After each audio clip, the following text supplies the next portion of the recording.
কিছুদিন আগে আপনারা লক্ষ্য করলেন যে একটা প্লেন উড়ে গেল এবং সেখানে প্লেনের মধ্যে একজন যাত্রী অসুস্থ হয়ে গেছেন। সেই অসুস্থ যাত্রী নিকটস্থ এয়ারপোর্টে নামানোর ইন্টারন্যাশনাল সেই লকে ভারত ভায়োলেট করলো, যে শুধুমাত্র বাংলাদেশি এবং তার পাসপোর্ট বাংলাদেশি এবং তিনি মুসলমান, এই কারণে তাকে নামতে দেওয়া হয়নি। তা আমাদের বন্ধুত্বটা কোথায়? এই তাবেদারি থেকে, এই এই প্রভুত্ব দেখানো থেকে আমরা যদি একটি মুক্ত স্বাধীন সার্বভৌম সত্তা নিয়ে যদি আমরা থাকতে পারি, সেইখানে আমাদের বর্তমান সমাজ, বর্তমান প্রজন্ম চায় যেন আমরা তাদের সাথে থাকি। এবং কেন বিশ্বাস করবেন এই কারণে যে বাংলাদেশ জামাত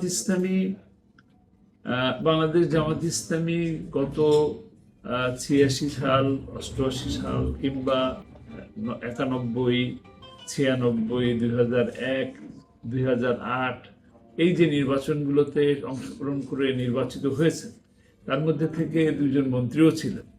তাদের বিরুদ্ধে কোনো ধরনের দুর্নীতির ছিটাফোঁটা পাওয়া যায়নি।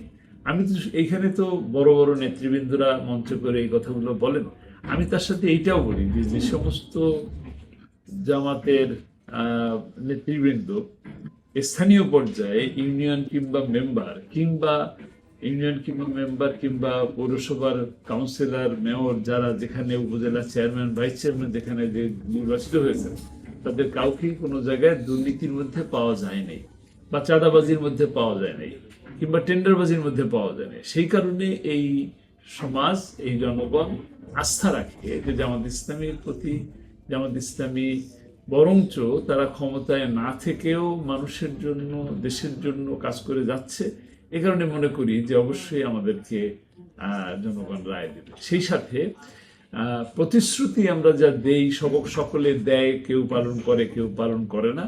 আমরা প্রমাণিত এই কারণে যে পিরোজপুরে শহীদ আল্লামা দেলোয়ার হোসেন সাঈদী রহমতুল্লাহ আলাইহি, তিনি আমার সম্মানিত পিতা, আমার বাবা, তিনি 2 বার এমপি ছিলেন এবং তিনি নির্বাচনের সময় যে সমস্ত প্রতিশ্রুতি দিয়েছিলেন সেগুলো প্রতিটি পালন করার পরেও আরো বেশ কিছু কাজ তিনি করে গেছেন, যে কাজগুলো পরবর্তী সরকার উদ্বোধন করছেন।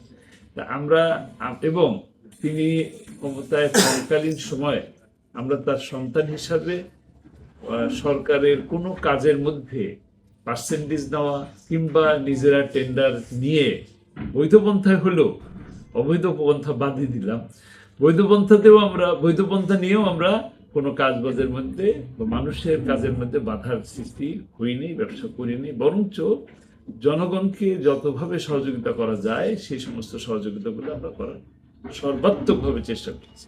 আমরা যখন ক্ষমতায় থাকিনি, যখন ফ্যাসিস্ট সরকার এই দেশকে পরিচালনা করছেন গত 16-17 বছরে, তখনও মানুষের কাছে এই একই রকম ভাবে থাকার চেষ্টা করেছি।